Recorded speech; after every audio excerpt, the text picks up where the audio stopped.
Hello, my wonderful, beautiful friends, guys. Welcome back to r/EntitledPeople, where people truly believe it's all about them and no one else matters. And in today's episode, we've got the most entitled coworkers ever, guys. So if you've ever dealt with a work Karen, this one's for you. I hope you enjoy the stories, don't shake your heads too hard, and as always, you can send or link your post to this email right here. Let's dive in.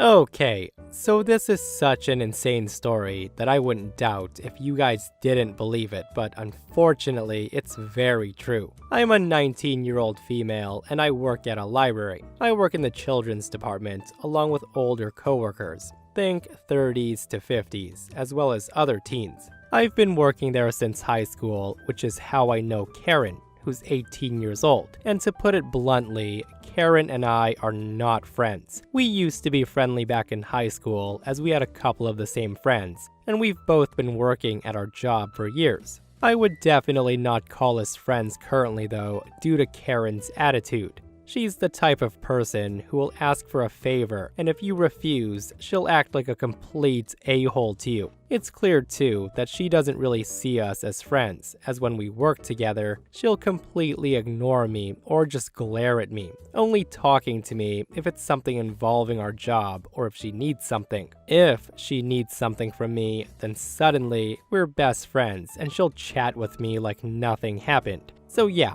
I don't really like her. With that said, on to the main story. I came to work yesterday afternoon, like 2:30ish, and Karen was there. Our shifts alternate slightly, where there's like an hour where the two of us are both working before she leaves and I continue my shift. So while working, Karen asked me if I could take her home after her shift ended. I was obviously confused, as I still had hours to go before I was done with mine. I told her such. She then implied that I could use my break time to drive her home, and I honestly laughed out loud because I thought she was joking. Because A, our breaks are 15 minutes long, and it would take me 30 minutes to drive her home and then 30 minutes to drive back without traffic. Realistically, it would end up taking like 45 to 60 minutes because of how heavy traffic is. And B, who wants to spend their time off driving someone home? Karen was shockingly not joking though. She was claiming it would be doable if I just, quote, drove really fast, and that she really needed the ride because she had to be home and her boyfriend couldn't come get her. I just said, no, sorry, but no way that's happening. She then storms off, and she ignored me the rest of her shift before she, which I assumed at the time, left. Now, I didn't think much more of the situation. I was amused at her audacity, but whatever.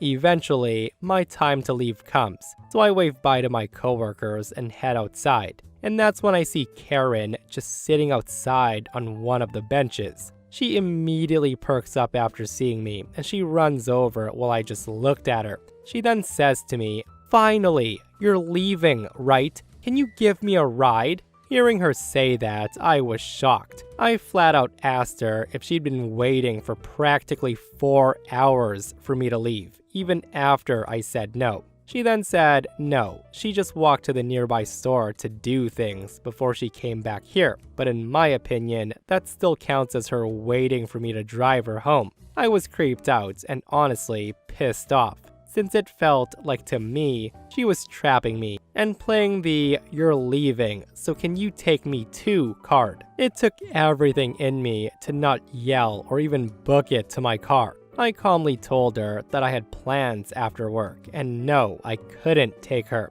That's when she legit throws a tantrum, y'all, basically telling me that I wasted 4 hours of her time and that she waited for nothing. I just got in my car and left. Honestly, it was so insane that she would just wait around and assume that I'd take her, instead of getting the message and calling someone else. I think she was actually shocked that I stood up to her. With that, I just walked to my car and drove off. She never tried to do that to me or my coworkers ever again. You know what? I'm just glad she learned a lesson, but seriously, 4 hours she waited, guys, for a ride home. Like at that point, catch a bus, call an Uber, even start walking, right? Again, the fact that she waited around for 4 hours after OP said no was absolutely mind-boggling. I also want to add, it's nice to know that OP didn't give in when Karen started throwing a tantrum and begging for a ride. And this person comments, I remember the time when I was nearby my workplace at a bar with a friend. It was evening, long after work. Suddenly, I get a call from a coworker. She says she saw my car in a parking lot, not in front of the bar, but a few hundred meters away. And she asked if I can call her and give her a ride home when I'm finished. And honestly, the distance was walkable and with good direct bus connection. I thought it was a bit entitled and a bit weird, but not even close to OP's story. So when this happened, my hubby was very sick. I had to take him to the ER after he passed out from dehydration from an intestinal bug that he's been dealing with for a few days. On the way, he calls his job to let them know. We park in the ER garage and we get a little ticket that the ER validates for you. He's brought back, immediately given fluids and meds, and taken back for a CT scan, etc.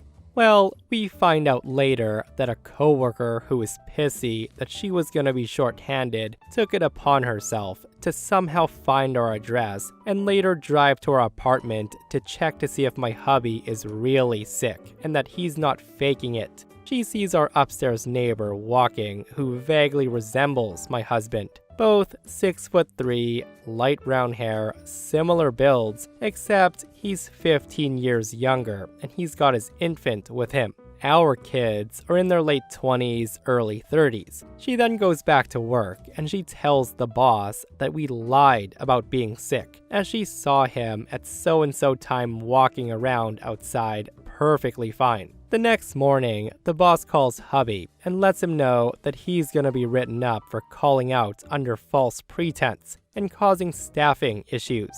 After pressing him for info, he tells us about what the coworker did.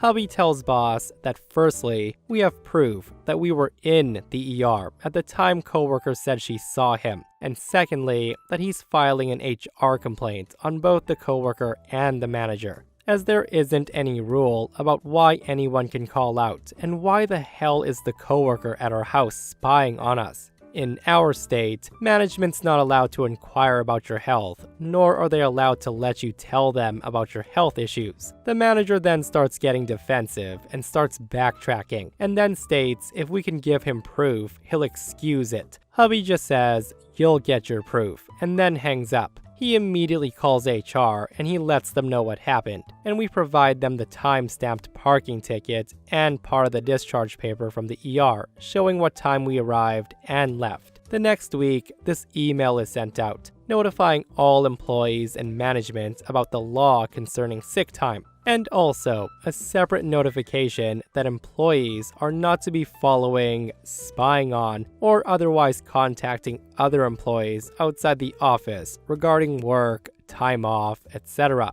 Hubby was then called into a meeting with the manager, the department head, and the female employee. The manager and the employee were both absolutely roasted by the department head. The only thing the employee had to say was that the person she saw looked like my hubby, and she was angry about the situation. The manager's excuse was that the female employee had been there a long time, so he trusted her when she told him. When asked how she even got our address, we find out the manager lets her use his computer regularly, and she's had access to other employees' private info for some time. The department head said that hubby was free to go, with his profound apologies. We find out later the employee was fired and the manager was demoted and moved to a different department. You know what? Can't say they didn't deserve that, right? And that's the outcome that's expected when someone does something like that. that. I only wish the manager was fired too, and not just demoted, because allowing somebody to access other employees' information, all because you're buddy-buddy, is a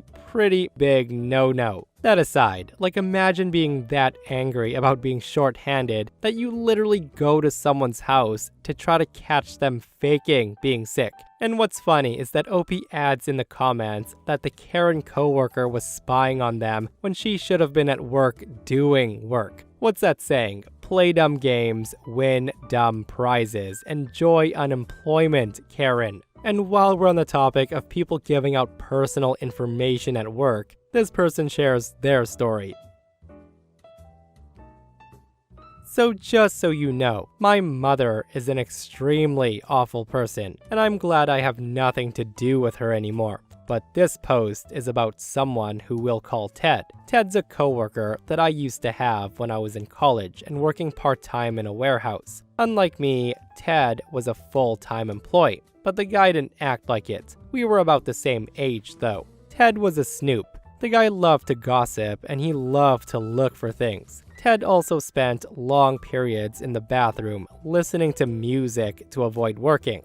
The first time he got written up was for bringing X-rated material to work and reading it out in the open while on break. He called it BS and he said our manager was a prude, but no one else sided with him about it. The second time Ted got written up, it was because he gave my cell phone number to my mother. She called my job pretending to be my girlfriend, and Ted gave her the number without question. And how did he get it, you ask? Well, all the employees had their numbers written down by the manager. Most of our employees were part-timers like me, and employee turnover rates were really high. So the manager had all of our numbers written down, ready to call someone in to take over a shift when needed. It was surprisingly often. I wouldn't call the manager an unpleasant guy, but he kept everyone at arm's length. Anyway, Ted gave my mother my first cell phone number, and she immediately used it to start calling and harassing me. Oh, and the guy got in trouble for it when I complained to the boss, because it was in the rules that you're not allowed to give out any personal information of your coworkers. And here's the thing, Ted actually blamed the write-up he got for it on me. He claimed I should have warned him that my mother was a POS. I also pointed out that if I had a girlfriend, she'd already have my number, and she wouldn't need to ask a stranger for it. Ted then gave me attitude, and he stopped talking with me after that. He got fired a few months later, after being caught snooping in the manager's office again, which he had been forbidden from entering. He then made a big show of yelling, "Screw you, screw this job, screw everyone," when he grabbed his backpack and ran out. I saw him again about a year later, working for a landscaping service. He didn't seem to recognize me, but I recognized him. Okay. So this is a bit of a long story that happened several years ago now. I mentioned these events in passing to a friend, so now it's fresh in my mind again. When I, 38 years old, was in my early 30s, I used to work in an office of an apartment complex for university students. Our front office staff had a ridiculous turnover rate, to the point that for over half my 4 years there, I was the only full-time front staff. Management then hires a new full-time person, who we'll call Emily. Now, Emily was a few years younger than me. She was multilingual, had a degree in hospitality and sales, and just moved to my state. Before we go on, here's 2 important things about me. My mom had recently passed away, and I'm overweight. Part of my job involved lots of lifting and carrying heavy packages up the long steep hill our complex was situated over. So I'm also fairly muscular and rather fit under my extra fluff, which I'm very proud of. By contrast, my mom never got above 110 pounds her whole life. She meant well, but almost 30 years of her picking at me about my weight had made it a sore subject. Things went well for a while, and then Emily's obsession with healthy eating started. I would mention going to a restaurant, and she would pull up a menu to tell me what to order, with a comment about being my mom now. I just shut it down, and I told her about the loss in my family. But she didn't care. She then brought meals for me, and she got offended when I didn't want them. She would see me drinking soda, and she would tell me not to drink those anymore. And not recommended, I was told. I would often bring a snack that's not up to her standards, and she would open a bag of trail mix and she would march over to my desk with it. One day, I saw what was about to happen in slow motion. She comes stomping over with her healthy snack for me, and I flung both hands over my snack to shield my food, and she ends up upending the entire bag onto my plate. I don't like nuts, so I had to throw the whole thing away. I told her several times to stop, and she did apologize, but she never changed her behavior. I involved management, and they said she was just being friendly. This went on for at least 6 months, and then came the final straw. Now, I don't remember what brought it up, but she was talking to a resident and she glanced across at me and then she chirped out loud, "I'm teaching her to be healthy. I'm like her mom." And that's when I saw red. Now, usually, I would have waited for the resident to leave and then addressed her patiently in private again. But this time, I couldn't. It was one pick too many, and what bugged me the most is she didn't address the comment to me, but about me to one of our residents. I just snapped. I pushed out my desk and I said something to the effect of, "I had a mom. She's dead. You're not her. So stop trying to act like it." The entire climate of the office changed. After that, Emily stopped talking to me and she eventually quit, which I do still feel bad about, but only a little. Management then froze me out for making the workplace hostile. I quit not long after, and I'm much happier where I am.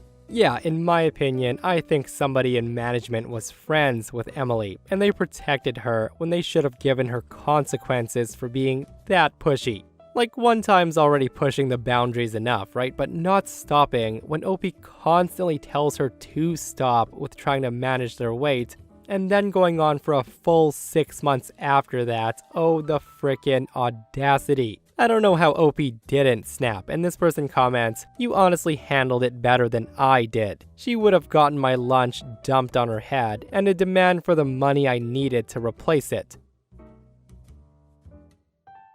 So for some context, I work at a small business, and I usually have Fridays and Saturdays off.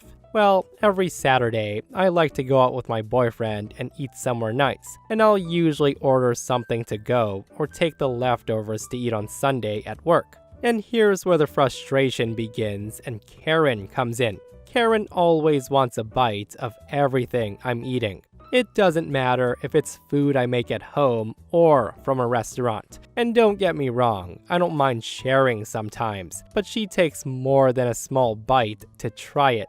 I've even started to eat my food in the back room to hide from her at times. There's also times when I get busy, and I leave my food on the table and she sits in my spot and she just helps herself to it. Well, like I said, my boyfriend and I usually eat somewhere nice, like a sushi place or Red Lobster, because treat yourself. But this last Saturday, we didn't really feel like going out, so we just stayed in and ate at Little Caesars. Now, I know it's not the best quality pizza, but it's so cheap it doesn't matter. I saved 3 slices for work the next day like usual, and I didn't think much of it. I get to work the next day, and when I have a break, I start heating up my lunch. And that's when Karen comes around and she starts being nosy over what I brought. When I pull my food out of the microwave, she makes the biggest, most obnoxious scene. She says, "Ew, you brought Little Caesars?" And then she asked why I didn't bring something better like the other times.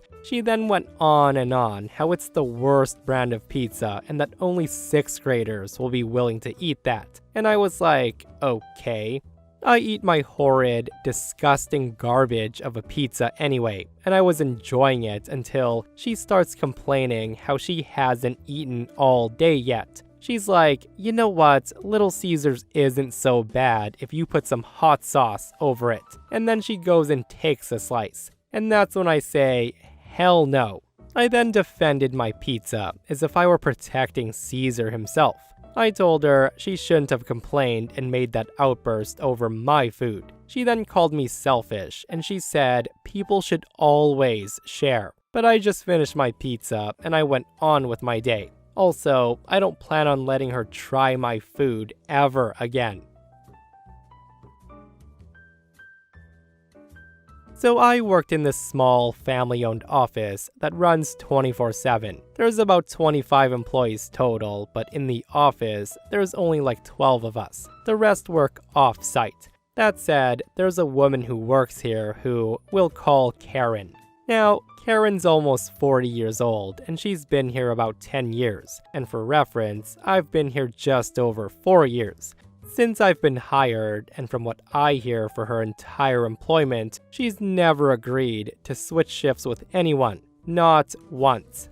Not a single time has she ever done anyone a favor, no matter what. Yet she still has no issue asking other people to switch shifts with her. A year into my employment, my brother needs emergency surgery, and I begged her to cover my shift the next day. And all Karen said to me was no. Sunday's my day to sleep in. Sorry. And I never forget that. I just thought, whatever, she's not obligated to switch shifts. It's her prerogative if she wants to be universally disliked by our entire office. Anyways, Karen's got pregnant about 7 months ago, completely accidentally, and she was actually quite freaked out about it for a while. She's pretty much been nauseous her entire pregnancy, and she even keeps a trash can next to her desk just in case she can't make it to the bathroom. Well, yesterday, she was feeling really sick, and around 12:30 p.m., she asked our boss if she could leave early. The boss told her that she could only leave if she could get someone to agree to finish her shift.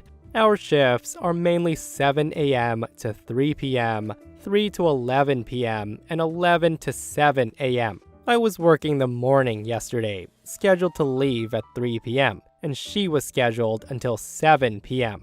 The only other person who could have stayed for her had plans right after his shift, so I was her only option. She waited until 2:45 p.m., and then she saunters up to my desk, puppy dog eyes fully engaged, and she asked me to stay the rest of her shift because she was feeling really ill. Now, I listen to these stories a lot, and I never forgot that one post about the bitchy manager refusing to allow the employee to be at her dying son's bedside. And there's a line in that text exchange that I loved, and I've been waiting for the perfect moment to use it, and this was it.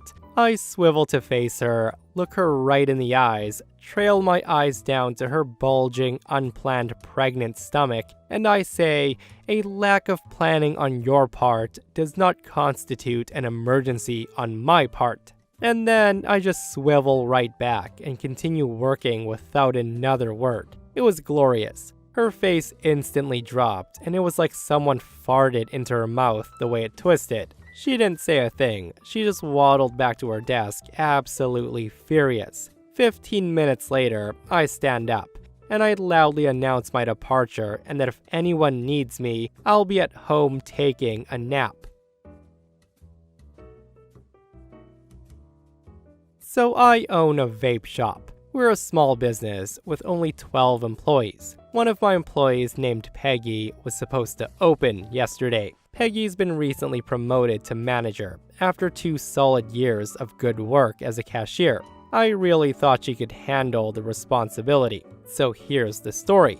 I wake up 3 hours after the place should be open. I have 22 notifications on the store Facebook page. Customers have been trying to come into the shop, but the store is closed. Employees are showing up to work, but they're locked out. That's when I call Peggy and I get no response. I text her, same thing. So I go in and open the store. An hour before her shift was supposed to be over, she calls me back. I ask her if she's okay, and she says she needed to take a mental health day to do some self-care. Now, I'm pretty pissed off at this point, but I'm trying to be understanding, as I know how important mental health can be.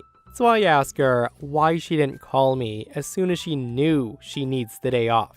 And her response was, I didn't have enough spoons in my drawer for that. frankly, I don't know what that means, but it seems to me like she's saying she can't be trusted to handle the responsibility of opening the store in the morning. So I told her she had two choices. Number one, go back to her old position with her old pay, or number two, I fire her completely. Upon hearing that, she's calling me all sorts of stuff now. And she says I'm discriminating against her due to her poor mental health and her gender. Now, none of this would have been a problem if she simply took 2 minutes to call out. I would have gotten up and opened the store on time. But this no-call / no-show crap is not the way to run a successful business. Now, I think I might be the a-hole here because I am taking away her promotion over something she had no control over. But at the same time, she really could have called me. So am I the a-hole in this situation? In my opinion, OP's not the a-hole at all, guys. And unfortunately, they're right. That is no way to run a business. That said though, I honestly think I would have given her a second chance to redeem herself and not have pulled the trigger so quickly on a demotion or firing. But at the same time, I don't know how I would have reacted with a comment like, I didn't have enough spoons in my drawer. Like, how many spoons does it take to send a quick text to your boss to say that you're not coming in and you can't open the store? But guys, you know the deal. Leave your comments down below. If you're in an OP situation, who's firing her, who's demoting her, and who's giving her a second chance like I might have done? And that, my friends, brings us to another end of r/EntitledPeople. Guys, I hope you enjoyed today's stories. If you did, hit that thumbs up. And if you're not subscribed, consider subscribing so you don't miss these crazy stories. And if you missed the last episode on the channel, guys, go check it out. It's an r/malicious compliance, where bosses are getting taught lessons by their employees, and the stories are absolutely wild. Go check it out if you haven't, and myself and Stevie Boy will see you guys in the next one. We love you.